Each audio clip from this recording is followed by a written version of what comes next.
بسم اللہ الرحمن الرحیم، ویلکم اینڈ السلام علیکم۔ امید ہے گریڈ 10th آپ سب خیر خیریت سے ہوں گے۔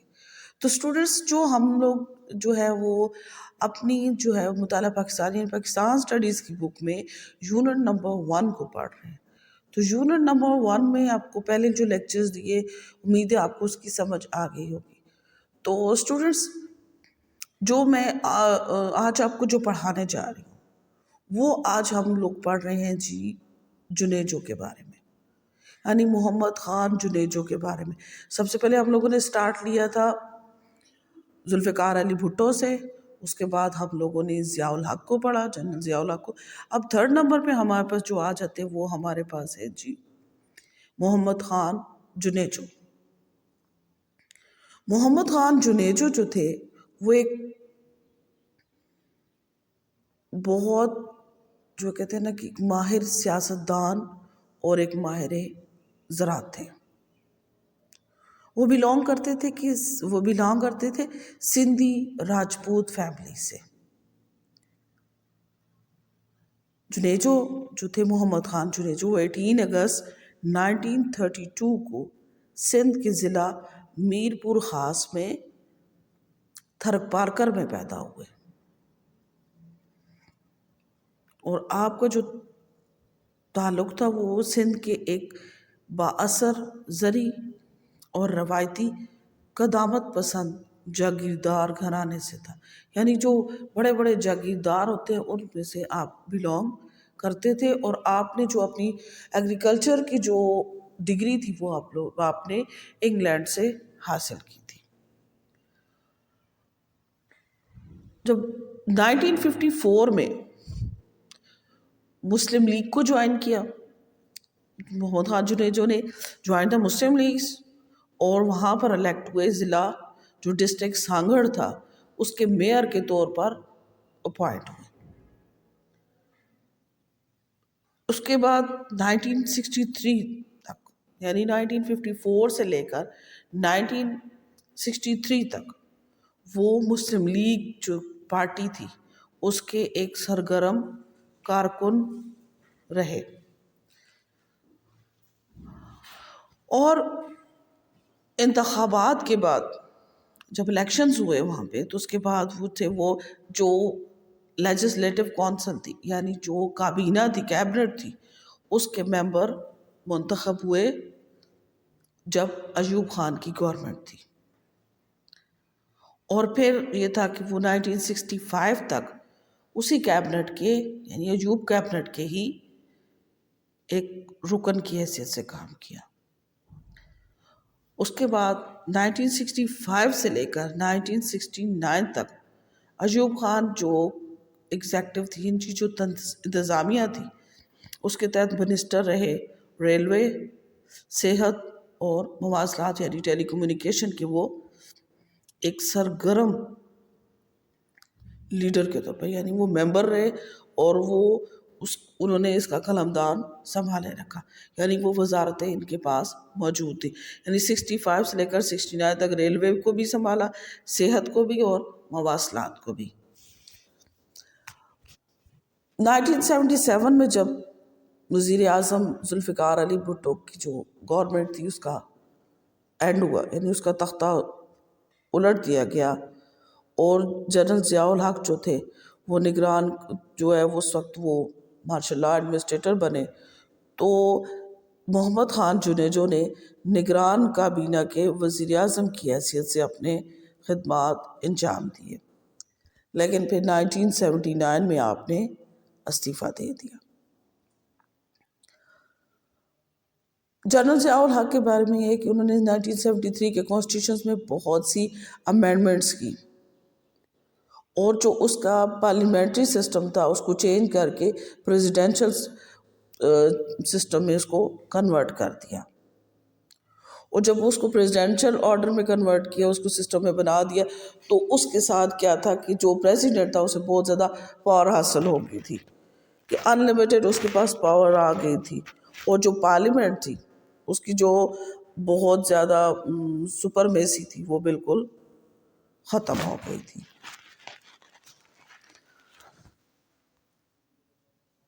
اس کی سپرمیسی جب ختم ہو گئی تو پھر اس کے پاس سارے اختیارات آ گئے صدر ضیاء کے پاس کہ وہ جو بھی چاہے کر سکتا تھا۔ 1985 میں جو نیشنل اسمبلیز کے اور جو پروویژنل اسمبلیز تھے ان کے الیکشنز جو تھے وہ ہو چکے تھے، اور وہ الیکشن جو تھے وہ نان پارٹی بیسس پہ تھے۔ تو جب الیکشن ہو جاتے ہیں نیشنل اسمبلی یا پروویژنل اسمبلی، تو اس کے لیے پھر یہ ہے کہ مسٹ ہوتا ہے کہ وزیر اعظم کی نامزدگی بھی ضروری ہے، کہ مسٹ ہے کہ جب پروویژنل الیکشن ہو چکے ہیں اور جو ہے آپ کے نیشنل اسمبلی کے بھی الیکشن ہو چکے تو وزیر اعظم کا ہونا تو مسٹ تھا۔ تو پھر اب اس کے لیے انہوں نے کیا کیا کہ 23 مارچ 1985 کو قومی اسمبلی کا انہوں نے اجلاس بلایا اور خود جو تھے وہ صدر منتخب ہو گئے۔